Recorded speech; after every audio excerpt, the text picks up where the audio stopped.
अक्सर परिवार में अशांति का कारण हम स्वयं ही होते हैं।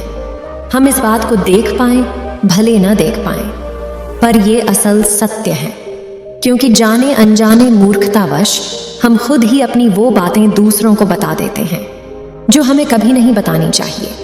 और वही बातें जो जाने अनजाने हमने किसी दूसरे के सामने बता दी थी, वही हमारे दुख का कारण बन जाता है, वही हमारे झगड़े का कारण बन जाता है। और फिर बाद में हमें पछतावा होता है कि मुझे ये बात किसी को बतानी नहीं चाहिए थी, मेरी ही गलती हुई कि मैंने जाने अनजाने ये बात सभी को बता दी। इसीलिए आज की जो बौद्ध कहानी मैं आपको सुनाने वाली हूँ, उसे सुनने के बाद आपको 7 ऐसी बातें पता चलेंगी जो आपको कभी किसी को नहीं बतानी।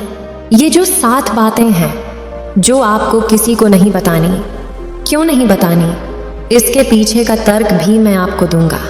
और इन 7 बातों के अलावा अगर आपको लगता है कि कोई बात ऐसी है जो मुझसे छूट गई या मैं नहीं बता पाई, तो कमेंट में ज़रूर बताना, इससे पहले कि आप इस बौद्ध कहानी में खो जाएं। यदि आप महात्मा बुद्ध के विश्वासी हैं तो इन दिव्य उपदेशों को ध्यान से सुनें। इस वीडियो को पूरा अंत तक देखें, वरना बाद में बहुत पछताना पड़ेगा। अपने कीमती समय को फालतू के शॉर्ट्स वीडियो के जगह यहाँ लगाए, कुछ नया सीखने को मिलेगा। एक समय की बात है, एक नगर में रिंकू नाम कई युवक रहता था। वो युवक बहुत गरीब था, कुछ पैसा नहीं था उसके पास। 2 वक्त की दाल रोटी भी बड़ी मुश्किल से उसको नसीब होती थी। किसी काम की तलाश में दिन रात खोज करने पर भी उसे कोई काम नहीं मिल रहा था। फिर एक दिन उसने अपनी पत्नी के सामने अपनी सारी समस्या बता दी। उसने अपनी पत्नी को कहा कि मैं जिस जगह भी काम मांगने के लिए जाता हूँ तो हर कोई मुझे ये कहकर काम नहीं देता कि हमारे यहाँ काम की ज़रूरत नहीं है। मैं काम की तलाश कर करके थक चुका हूँ। मुझे समझ नहीं आता कि मैं तुम लोगों का पेट कैसे भरूंगा, अपने बच्चों को कैसे पालूंगा, और ये चिंता मुझे दिन रात खाए जा रही है। यह सुनकर उसकी पत्नी ने कुछ सोचकर कहा कि तुम एक आदमी के पास एक बार ही काम मांगने के लिए जाते हो, और जब वह काम नहीं देता तो तुम दोबारा उसके पास जाते तक नहीं। अगर तुम्हें उनसे काम लेना है तो तुम्हें हमदर्दी जतानी होगी, तुम्हें उनसे हमदर्दी हासिल करनी होगी, अपनी गरीबी दिखानी होगी, ताकि वो लोग तुम्हारी मजबूरी समझकर तुम्हें काम पर रख ले। इसीलिए शर्म मत करो, उन्हें अपनी मजबूरी बताओ, अपनी गरीबी बताओ, और इसी उपाय से तुम काम पा सकते हो। यह बात रिंकू के मस्तिष्क में बैठ गई और अगले दिन काम मांगने के लिए वो उसी सेठ के पास जा पहुंचा जहां पर वो पिछले दिन काम मांगने के लिए गया था। लेकिन इस बार उसने हाथ जोड़कर उस सेठ से प्रार्थना की, उससे विनती की कि वो बहुत गरीब है और उसे काम की बहुत आवश्यकता है। वो जो कुछ भी उसे देंगे उसमें संतुष्ट हो जाएगा, पर कृपा करके मुझे अपने यहाँ काम पर रख ले। उसकी ये हालत देखकर उस सेठ ने उसे अपने यहाँ काम पर रख लिया। वो रोज़ वहाँ पर काम पर जाने लगा। अंदर ही अंदर वो खुश तो था कि उसे काम तो मिला, लेकिन उसका वेतन दूसरे लोगों से कम मिलता था। वही काम जो दूसरे लोग कर रहे थे, उन्हें ज़्यादा वेतन मिल रहा था और इसे कम वेतन मिल रहा था। जब इस बारे में उसने अपने सेठ से कहा तो सेठ ने कहा कि देखो भाई, तुम्हें काम की ज़रूरत थी, मैंने तुम्हें काम दिया, मेरा धन्यवाद करने की बजाय तुम मुझसे शिकायत कर रहे हो, ये कैसी भलमनसाहत है। यह सुनकर रिंकू वहीं पर चुप हो गया। बात कहीं ना कहीं सत्य थी, सच थी। सेठ ने तो उसे उसकी मजबूरी के हिसाब से ही काम दिया था और इसीलिए वह उसे अपने अनुसार ही वेतन देता था। लेकिन धीरे धीरे उसने ये बात अपने सगे संबंधियों और अपने दोस्तों को भी बताना शुरू कर दी कि उसका सेठ कैसा आदमी है और उसे कितना वेतन देता है। समय बीतता रहा और रिंकू पूरी लगन के साथ अपना काम करता रहा, लेकिन अब परिस्थितियां बदलने लगी थीं। सेठ अब रिंकू से दूसरे लोगों से ज्यादा काम लेता था और उनसे कम वेतन उसे देता था। यह बात रिंकू के मन को बहुत खलती थी। वो दूसरों से ज्यादा मेहनत कर रहा है और उनसे कम वेतन पा रहा है। इससे उसके आत्मसम्मान को बहुत गहरी चोट पहुंची। अब धीरे धीरे उसका मन अपने काम से हटने लगा। उसका मन काम में लगता ही नहीं था। जाहिर सी बात है कि ऐसी जगह किसका मन लगेगा जहां आदमी को अपने आत्मसम्मान के साथ समझौता करना पड़े। इसीलिए जल्दी ही उसने अपना काम छोड़ दिया और वह घर पर आकर खाली बैठ गया। अब उसके पास घर का खर्चा चलाने के लिए भी पैसे नहीं बचे थे। इसीलिए उसने अपने सगे संबंधियों और अपने दोस्तों से सहायता मांगनी शुरू की। लेकिन उसके दोस्त उसके सामने तो उसे दया का पात्र समझते थे, उसे दिलासा देते थे, लेकिन पीछे से उसका मजाक उड़ाते थे। वह कहते कि कितना बेवकूफ़ है, सेठ ने इतना काम लिया और बेचारे को पैसे भी नहीं दिए। अरे हम इसको पैसे दे दें तो ये कल हमारा भी पैसा वापस कर पाएगा, इसकी ऐसी हालत है, काम तो उसके पास कुछ है नहीं, पैसा कहाँ से लाके देगा। और इसी वजह से रिंकू की हालत दिन ब दिन खराब होती जा रही थी। अब वो दिन रात तनाव में रहने लगा था। वही दोस्त, वही सगे संबंधी जो उसकी अपनी होने का दिखावा करते थे, वो उसे दया का पात्र समझ रहे थे। उन्हें उसके ऊपर तरस आ रहा था। सब लोग आकर उसे ज्ञान तो बहुत देते थे, लेकिन कोई सहायता नहीं करता था। और अक्सर ऐसा ही होता है, ज्ञान देने वाले तो बहुत मिल जाते हैं, लेकिन मदद करने वाले उंगली पकड़कर, हाथ पकड़कर आगे चलाने वाले कितने लोग मिलते हैं। एक दिन उसे पता चला कि पड़ोस के गांव में एक बौद्ध भिक्षु आया हुआ है जो बहुत ही ज्ञानी है। रिंकू इतना तनाव में था कि उसे कोई रास्ता नजर ही नहीं आ रहा था। इसीलिए जाने अनजाने वो उस बौद्ध भिक्षु के पास पहुंच जाता है। वहां पहुंचकर वो सीधे उनके पैरों में गिरकर होने लग जाता है। वो रोते रोते उन्हें अपनी सारी परिस्थिति बताता है। उसे बताता है कि किस तरह उसके सेठ ने उसका फायदा उठाया और उसके सगे संबंधी उसके साथ कैसा व्यवहार रखते हैं। सारी बातें सुनकर बौद्ध भिक्षु ने उसे चुप कराते हुए कहा कि भंते, ये सारी समस्याएं तुम्हारी बुद्धिहीनता, तुम्हारी मूर्खता के कारण उत्पन्न हुई है।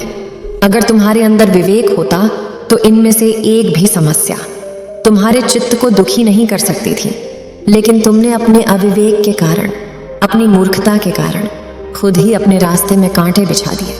आज मैं तुम्हें 7 बातें बता रहा हूँ जो भूलकर भी किसी को मत बताना, और इन बातों का अनुसरण करते हुए तुम बाहर से मिलने वाले दुखों को तो दूर कर ही सकते हो जो बेवजह दुनिया की वजह से तुम्हारे अंदर पनपते हैं। पहली बात जो किसी को नहीं बतानी चाहिए वो है अपनी मजबूरी। अपनी मजबूरी का दिखावा करके दूसरों का दया पात्र बनके उनकी सहायता लेने की गलती कभी मत करना।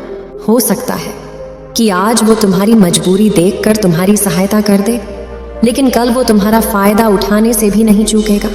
और अगर फायदा भी नहीं उठाया तो दूसरों के सामने तुम्हारा मजाक बनाने में वो आदमी कभी नहीं चूकेगा।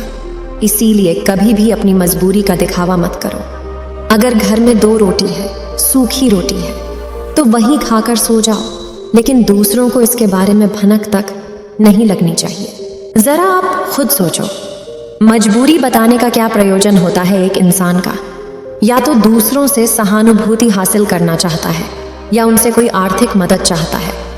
लेकिन अगर दोनों ही परिस्थितियां आप देखें तो दूसरा आदमी आपका फ़ायदा उठाने से नहीं चूकेगा, और अगर वो फ़ायदा नहीं भी उठाएगा तो अपनी नज़र में तो वो आपको मूर्ख ही समझेगा, बेवकूफ़ समझेगा, और दूसरों के सामने आपका मजाक तो ज़रूर बनाएगा। इसीलिए अपनी मजबूरी के बारे में कभी किसी को मत बताना। दूसरी बात जो किसी को भी नहीं बतानी चाहिए वो है अपनी अतीत की गलतियाँ और भविष्य की रणनीतियाँ। ज़रा सोचो कि अगर हम अपने अतीत की गलतियाँ किसी दूसरे को बताते हैं तो उसका क्या प्रभाव होगा। वो गलतियाँ ठीक तो नहीं की जा सकती, जाहिर है, तो उन्हें बताने का क्या प्रयोजन रह जाता है। आप अपने अंधेरे पक्ष को खुद दुनिया के सामने बता रहे हो, खुद अपनी गलतियाँ दूसरों के सामने बता रहे हो। इससे उस आदमी की नज़र में आपका एक चरित्र घटित हो जाएगा और वो भविष्य में हमेशा आपको उसी नज़रिए से देखेगा। इसीलिए किसी भी आदमी की नज़र में अपना चरित्र घटित मत होने दो, और ज़रा सोचो कि आप व्यर्थ में ही अपनी भविष्य की रणनीतियाँ दूसरों के सामने बता रहे हो। जो लोग आपके काम का हिस्सा ही नहीं हैं, उनके सामने अपनी भविष्य की रणनीतियाँ, अपनी डींगे हाँकने का क्या फ़ायदा। उन लोग आपकी सहायता तो नहीं करेंगे, लेकिन आपकी भविष्य की रणनीतियों में बाधा ज़रूर बन सकते हैं। आप खुद अपने विवेक का इस्तेमाल करिए और सोचिए कि आपके साथ भी ऐसा हुआ है कि आपने अपनी भविष्य की रणनीति किसी को बताई हो और वो कामयाब ही ना हुई हो। जरूर हुआ होगा, जरा गौर से सोचिए। तीसरी बात जो किसी को नहीं बतानी चाहिए वो है अपनी घर की बातें। जो भी हमारे घर के अंदर आपस में बातचीत होती है, हमारे माँ बाप के साथ, हमारी पत्नी के साथ, हमारे बच्चों के साथ, वो बातें परिवार तक ही सीमित रहनी चाहिए। अगर आप इन बातों का दूसरों के सामने ढिंढोरा पीटते हो तो दूसरों को आपके घर में घुसने का एक मौका मिल जाता है और वो इसका फायदा उठाने से कभी नहीं चूकेंगे। वो आपके परिवार के सदस्यों को आपसे दूर लेकर जाने की कोशिश करेंगे। अक्सर ऐसा होता है, हम समाज में देखते हैं कि हम अपने घर के झगड़ों को कम करने के लिए उन झगड़ों को अपने पड़ोसियों और दूसरे सगे संबंधियों को बता देते हैं, लेकिन इससे आपको सहायता कभी नहीं मिली होगी, बल्कि आपके घर की लड़ाई झगड़े और ज्यादा बढ़ गए होंगे और ये जाहिर है वो बढ़ेंगे। अगर आप अपने माँ बाप की बात दूसरों को बताएंगे तो आपके माँ बाप को बुरा ही लगेगा कि हमारा बेटा हमसे बताए बगैर दूसरों को ये बातें बता रहा है। इसीलिए अपने घर की बातें और अपने घर के लड़ाई झगड़े किसी के सामने मत बताना। अगली बात जो मैं आपको बताने जा रही हूँ, जो किसी को नहीं बतानी चाहिए, वो सुनने पर बहुत अजीब लग सकती है, लेकिन उसका सत्य भी मैं आपको एक तर्क के माध्यम से दूंगा। मैं कहती हूँ कि अपनी आमदनी किसी को मत बताना।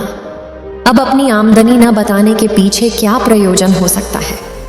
जरा सोचिए कि आप अपनी आमदनी अपने दोस्तों को बता देते हैं, तो जब आपके दोस्तों को जरूरत पड़ेगी तो वो सिर्फ आपको ही याद करेंगे, क्योंकि उनको पता है कि अगर आपकी आमदनी ज्यादा अच्छी है तो आप ही उनकी मदद कर सकते हैं और इसीलिए ज्यादा लोग आपसे सहायता मांगेंगे। और जब आप उनकी सहायता नहीं करेंगे तो वो सोचेंगे कि इस आदमी के पास पैसे हैं, मेरी सहायता कर सकता है, लेकिन ये सहायता कर नहीं रहा है। और इसीलिए आपकी आमदनी आप दोनों दोस्तों के बीच एक झगड़े का कारण हो सकती है। कम आमदनी होगी तो लोग मजाक उड़ाएंगे और ज्यादा होगी तो सहायता मांगेंगे, तो अपनी आमदनी बताने का कोई प्रयोजन नहीं है। अगली बात जो मैं आपको बताने वाली हूँ उसे अपनी गांठ बांध लेना और किसी को ये बात मत बताना, अपनी कमजोरियां और अपनी ताकत। अक्सर इंसान को पता नहीं होता है कि उसकी कमजोरी या उसकी ताकत क्या है, लेकिन अगर आपको अपनी कमजोरी और अपनी ताकत पता है तो पहली बात तो आप बहुत ही बुद्धिमान आदमी हैं, और दूसरी बात कि आपको ये बातें किसी से साझा नहीं करनी है, क्योंकि अगर आपकी कमजोरियां दूसरों को पता चल गई तो आपकी कमजोरियों का फायदा उठाएंगे, और अगर आपकी ताकत पता चल गई तो वही ताकत आपकी कमजोरी बन जाएगी, क्योंकि वो ताकत दूसरे आदमी को पता है और वो ताकत की काट भी ढूंढ ही लेगा। अपनी कमजोरी और अपनी ताकत अपनी पत्नी या अपने पति को भी नहीं बतानी चाहिए, क्योंकि इसके बाद आपको घर में उनसे हमेशा दुब के रहना पड़ेगा। अगली बात जो किसी को नहीं बतानी चाहिए वो है अपने मित्र और अपने शत्रु। आप अपने मित्रों के बारे में अगर दूसरे लोगों को बताएंगे तो वो आपके मित्रों के साथ अपनी घनिष्ठता बनाकर आपको धोखा दिलवा सकते हैं। आपके गहरे मित्रों को आपसे दूर करने का प्रयास कर सकते हैं। अक्सर आम आदमी ऐसा नहीं करता, लेकिन आपके दुश्मन ऐसा करने की कोशिश कर सकते हैं। और दूसरी तरफ आपके शत्रु का भी किसी को नहीं पता लगना चाहिए, क्योंकि आज जो आपका मित्र है अगर कल वो आपका दुश्मन हो गया तो वो आपके दुश्मन के साथ ही मिलकर आपको परास्त कर सकता है, आपको धोखा दे सकता है। इसीलिए अपने सबसे अच्छे दोस्तों को भी अपने दुश्मन के बारे में कभी मत बताना। अगली और आखिरी बात कहना चाहती हूँ कि जब तुम दान करते हो तो दान के बारे में भी किसी को मत बताना, नहीं तो दान करना व्यर्थ हो जाता है, बेकार हो जाता है। जब आप अपने दान का ढिंढोरा पीटते हो तो आप ये बता रहे हो कि मैं कितना बड़ा दानी पुरुष हूँ, और ये आपके अंदर एक अहंकार निर्मित करेगा। इसीलिए दान गुप्त रूप से किया जाए, उतना ही अच्छा होता है, उतना ही फलदायी होता है। जब आपका बायां हाथ दान कर रहा हो तो दाएं हाथ को बिना पता चले कि बायां हाथ दान कर रहा है। ये 7 बातें जो बौद्ध भिक्षुओं ने रिंकू को बताई, इनमें संसार के सभी सिद्धांत छिपे हुए हैं। इन बातों का अनुसरण करते हुए आप अपने घर में सुख शांति बना सकते हैं और घर के झगड़े हमेशा के लिए दूर कर सकते हैं। आप इन बातों के बारे में अपने विवेक से भी सोचेंगे तो आपको ये बातें सच मालूम पड़ेगी। और हमारा कहानी सुनाने का मकसद यही है कि आपका विवेक जागृत हो। आप खुद उन बातों के बारे में सोचें जो हम आपको बता रहे हैं, और अगर हम गलत हैं तो आप कमेंट में वो बात ज़रूर बताएं जिस पर हम गलत हैं। उम्मीद है आप सभी को यह वीडियो अच्छी लगी होगी। अगर आप बुद्ध के सच्चे विश्वासी हैं तो चैनल को सब्सक्राइब और वीडियो को लाइक करके कमेंट में नमो बुद्धा लिख दीजिए।